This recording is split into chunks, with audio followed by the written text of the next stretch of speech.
Welcome to the Startup Leaders Show, where we learn lessons from leading startup founders and executives. I'm your host, Lisa Dreher. I'm excited to introduce our guest for today, Brian Barnett. He is the CEO of a company called Soulstar Space. Welcome to the show, Brian. Thanks, Lisa. Glad to be here. Absolutely. So maybe you can start by just giving us a little bit of background on Soulstar Space and how you ended up founding this company. Sure. So Soulstar Space is a mobile satellite communications company that's focusing on space communications.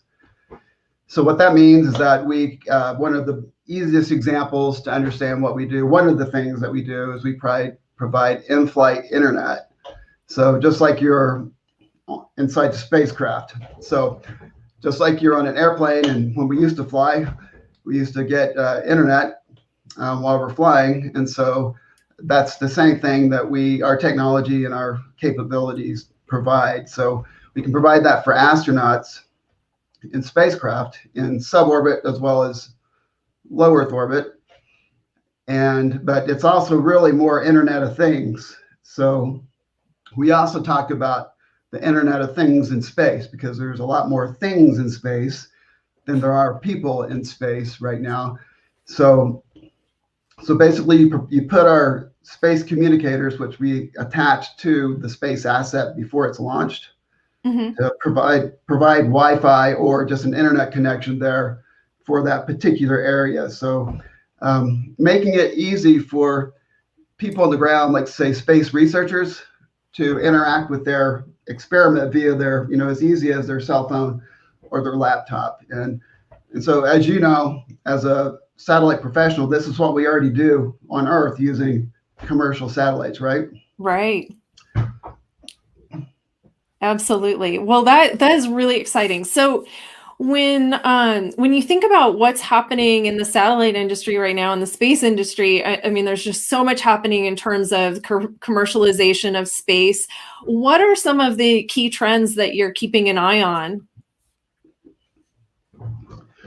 Well, I guess you could say the kind of the mega trend is that we have billionaires, business people who have started rocket companies, commercial space companies.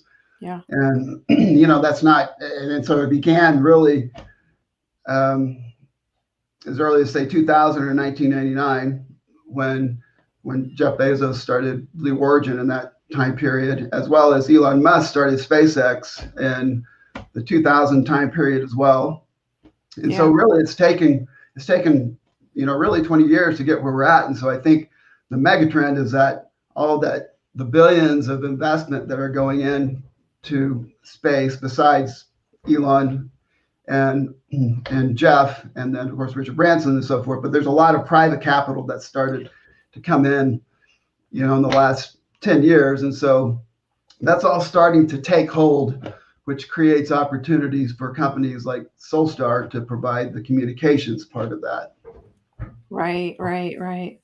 It's just, I think there are so many changes happening in the industry, in the broader industry, and then just in terms of communications and all that. It's a really exciting time to be in this industry, I believe. I agree. Yeah. We invited you here today, though, also to talk a little bit about your experience in building entrepreneurial ventures. I know that you've been involved in multiple organizations and building multiple companies, not just Soulstar Space, and maybe we can talk about some of those in this interview as well. But one of the things that we really wanted to ask you about is, what have been some of the biggest keys to your business success so far? Well, probably the biggest one is perseverance, and also becoming an expert at rejection. So that's kind of like one of the best things I learned over the years, or I heard, that you have to become an expert at rejection, because you get rejected. I've been rejected probably 1,000 times since I started my first company in 1999. And you are the one, as an entrepreneur, you are the one that understands your vision and what you're trying to do better than anybody else in the world. And so it's always hard to communicate that to people, and people like to reject. So get used to that and try not to take it personally. And then just the perseverance, because it takes so long. I think in the space industry specifically is that things take a long time to do this. It's so hard, and and not just companies like ours, but larger companies, entrepreneurial space companies. That, like we just said, it can take decades to do certain things in space. So the other thing is my education and my experience to be able to do what we're doing in Soulstar Space today.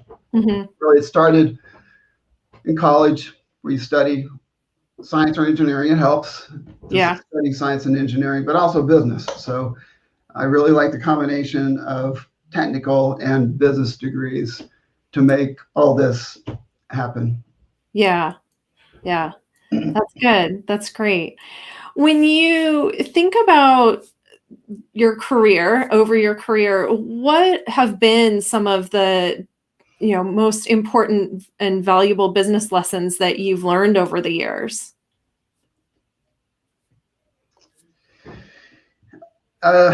So I think if you have a vision, you want to be an entrepreneur, I always recommend that you go ahead and you try it, because we only live once, and you don't want to look back and think, wow, I wish I would have tried that.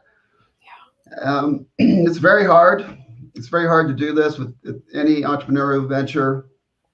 And I think just making sure when you make the jump, if you're considering it, that you have some form of income coming in besides your savings, to make sure that's happening somehow, somewhere, maybe through those early years. That's a big one. And networking, and not burning bridges.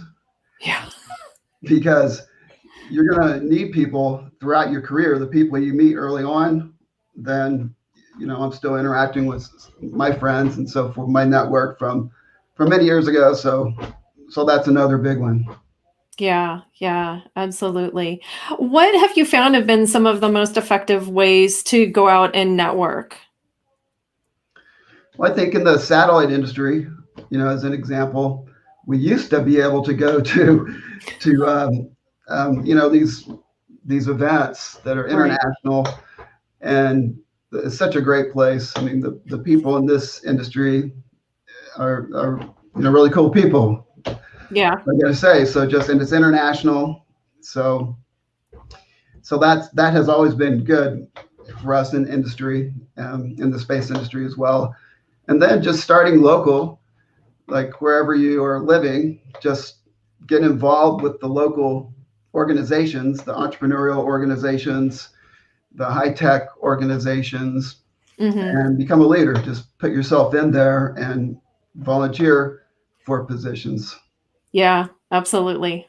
I know that's definitely made an impact for my career. So I second that opinion. So in terms of, if you were to go back in time and you could give yourself one piece of advice when you first started out, what would that piece of advice be? I think that think about what you want to do in your career. Think about what you want to accomplish, what you want to do, and study the things that will allow you to achieve that, and find the places to work to get the experience to help you do that. So in my case, I was one of the what Michael Potter in his film called Orphans of Apollo. He's a co-founder of Soulstar. It's kind of a cult classic. I recommend everybody watch it. But basically, it's people like me who watched the moon landing and the Apollo. My generation, we all saw it. I was 7 when there was a moon landing. But we got to see all these rocket launches in our classes. And when it landed and so forth, we would all be watching it. And everybody I knew in my neighborhood, we all wanted to be astronauts. And in fact, we thought we would be. Of course. there's a chance that, I'm still planning on flying as well. Yeah. But so in my case, I had this, thanks to NASA and the government, they spent all this R&D on this incredible inspirational mission that caused people in my generation and people older than me and people younger than me to want to do this. And so somehow that idea got into my head and I stuck with it. So Yeah. I had this idea of what I wanted to do pretty early on and wanted to be an astronaut. And so then the minimum requirement to be an astronaut at NASA is that you have to have an undergraduate degree in science or engineering. Mm-hmm. So I made sure I got that. And then I happened to be inspired by this whole idea of commercial space or space business. And there was when I was in college, the space shuttle was flying, the space shuttle started to fly in 1981. And so that we thought was going to fly every week. And then NASA began a program to fly commercial astronauts. And so Charlie Walker was the first commercial astronaut, and he went up 3 times in the shuttle. And he's on the Soulstar board of advisors. Oh, wow. And I wanted to be like Charlie. Yeah. I was studying, I also studied business, and I loved the combination, this whole idea of space business. It sounded great. And so that's what I wanted to do. And then the Challenger accident occurred, and that stopped anybody from flying besides government officials. Mm-hmm. And so, but I also, at that time, there was an article in Time magazine, a cover article way back in the early 80s, Mm-hmm. about this idea of commercial space, and which was starting in Houston. This first entrepreneurial space companies were started in Houston. So I went down to Houston. I drove down on spring break to interview all these people who started space companies. Like Deke Slayton started Space Services Incorporated, and he was one of the Right Stuff astronauts. And he started a rocket company. And so I went down and talked to him, and I was looking for a job, and he said, we're too small of a business right now. We're not that rich. But he made some phone calls for me at NASA. That was really nice of him. And then there was also, in the same Time magazine article, a guy named Art Dula, who is a well-known space lawyer. He was a space lawyer. And so he was quoted in that Time magazine article saying the first trillionaires will be from the space industry. Oh. And so I went and talked to him as well. But today it's happening. Yeah. That's happening. Like two of the richest people in the world are space entrepreneurs. And I forgot to look at how much they're worth today. I was going to before this, but they're probably getting pretty close to being trillionaires. Yeah, no doubt. No doubt. So I guess your advice to yourself when you were younger would have been just stick with your plan, stick with what you want to do. Yeah. And then, I really wanted to work for NASA. And so I was rejected quite a bit before I finally got my first job at Marshall Space Flight Center at NASA. But it seemed like a really long haul to get that first job, but I wanted to work for the government first versus the private sector. And so that's what I was able to do early on. Wow, that's amazing. That's fantastic. So Soulstar, how long have you guys been in business now? So we incorporated in 2017, but this is a spin out of my other satellite communications company. So I started SatWest in 1999, and then that was my first satellite services company, and then started Soulstar Energy Devices in 2004 timeframe. And Soulstar Energy, we're the ones who developed these portable solar chargers to charge up satellite phones. Oh, yeah. And so I have some back here. I should have brought one up as a prop, but basically, I had interest and some experience in the solar arena as well. And so I combined solar panel, off-grid power, to satellite phones and BGAN units, because if you need a satellite phone, that probably means you don't have any electricity around either, right? Right. By Yeah. definition. And so I started Soulstar Energy to build these portable solar chargers for that market niche. And then, so we used the name from that. I already had the trademark in the solar industry for Soulstar. And so I thought, well, it sounds great for a space company too. So Yeah. now we have the trademark for Soulstar for the satellite and space arena as well. But so really, we were talking about how long this takes. Yeah. So myself and my co-founders, Dr. Mark Matosian, out in Silicon Valley. Hey, Oh, Mark. yeah. And Michael Potter, we went to graduate school together at the International Space University. So we met, God, in the late 80s, and we remained colleagues and business, friends all that time. And so Mark Matosian, he's been with Google for a long time and in startups as well in Silicon Valley. Yeah. But we started wondering if we could use the same satellites that you and I use here on Earth and on aircraft, see if we could use those on spacecraft as well. And so we started thinking about this, I think, way back in 2009. Wow. This idea. And then we started doing R&D. And then in 2013, we proposed and NASA selected us to try this idea out. Yeah. And so that was through my previous companies. And then we had our first flight in 2013, and that's where we sent the first commercial text messages to space.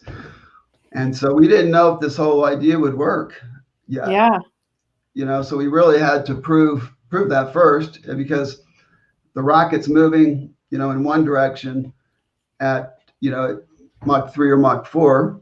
Yeah.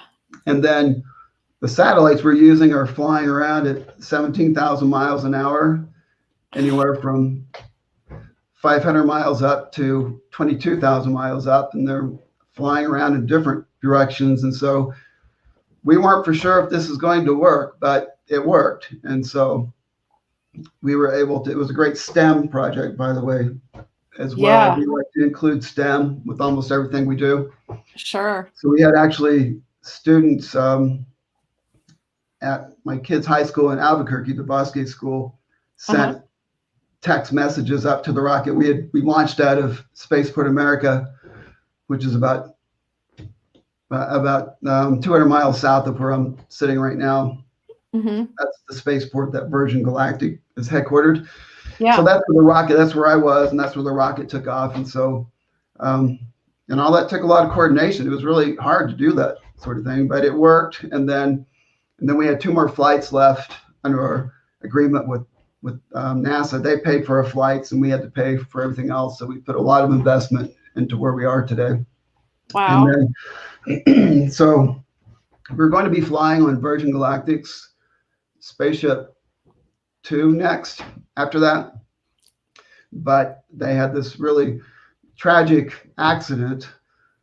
And so then we weren't able to fly on Virgin Galactic for a while. And so then Blue Origin started kicking some what with their New Shepard.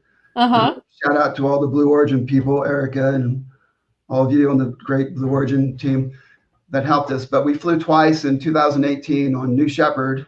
We had our space communicator, our Schmidt space communicator, which was named after the Apollo 17 astronaut Harrison Schmidt, who is from New Mexico and lives here. And I got to work with them earlier in my career as I was kind of starting my first companies. And so we named our space communicator after Dr. Harrison Schmidt. And so that was inside the space capsule. Yeah. I have here's our great first Wi-Fi in space patch. Oh, Can yeah. you see that? Yep. So basically, we had our space communicator, which was our satellite transceiver, inside the capsule, which you can see on top of the mat and on top of the rocket there. And Yeah, then yeah. the capsule separates. So we basically put the first ever commercial Wi-Fi hotspot inside of the space capsule there. Wow. And there will be they have 6 passenger seats, and Blue Origin has announced they're going to fly people for the first time in there. And so we basically just kind of applied what we've learned over the years and in our great industry of putting the satellite transceiver, that's what we, or the satellite terminal really is what we call it in the Sure. industry, inside of the spacecraft with antenna. And so we had a router inside that provided the Wi-Fi. And then we had the internet connection between the capsule and the nearest commercial satellite that we were using. And so that's how we closed that link and provided Wow. that service. So that's besides people, providing the Wi-Fi for astronauts, which gets the headlines. We're known as the Yes. first internet service provider in space. But it's really also for if you have Wi-Fi inside the space capsule or a space station, then you make your experiments or your machines Wi-Fi enabled. So then you're connected to the internet. So then on the ground, we feel like we're revolutionizing the way that space research can be conducted from Earth, because Yeah. you allow the scientists on the ground to interact with their machines from, it's easy from their smartphone or this laptop 24/7. And so Right. that's some of the value we're creating. And we talk about connecting the space wide web, which we're helping to make, to the World Wide Web. Yeah. That's what we're doing. That's so incredible. It's just amazing. That's so much fun. And before I forget, our Schmidt space communicator is now in the Smithsonian Air and Space Museum. Oh, And wow. it's going to be tentatively, they've told us it's just awesome. They have this new display that they're renovating the Air and Space Museum now. You can see it if you see pictures of the museum now. They're redoing it, and so they have selected ours to go into this new exhibit about what we're talking about here, kind of like commercial space, and Sure. tentatively to open in 2025. Wow. So make sure you go by our exhibit. Oh, absolutely. Absolutely. Well, thank you so much. I really appreciate you being here. So, I want to end with one last question, and that is really if you were to make one, and I mean, you're talking about a lot of things that are new and exciting in terms of the space and satellite industry, but if you were to make one prediction about the future for this industry, what would it be? Well, of course, I have to talk about providing the opportunities that occur when you provide internet connection in space. Yeah. Or connect things that are in space or machines. That's my prediction, is that once people on Earth are able to connect to things in space, their experiments, or like I said, machines, just say like a 3D printer, for instance, in space, making something, that just use your imagination. I mean, Yeah. what do you want to do in space? So, Mm-hmm. Soulstar will provide you with the service, the internet, the internet service, the Wi-Fi service, and the people, our customers, decide what you want to do with it. And so we're just applying the same tried and true business model that we've been using in the mobile satellite services industry for a long time, whereby we work with the satellite operators, buy the service from them, and then resell it and repackage it to our customers on Earth. So I think just stay tuned. it's going to be great because we're enabling other entrepreneurs to do something that they want to do in space for their customers. Absolutely. Well, thank you so much for making time to be here today and sharing all your lessons with us and all of the exciting things that Soulstar is doing in the space industry.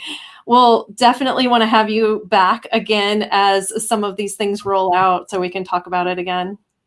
Thank you, Lisa. Thanks, Brian.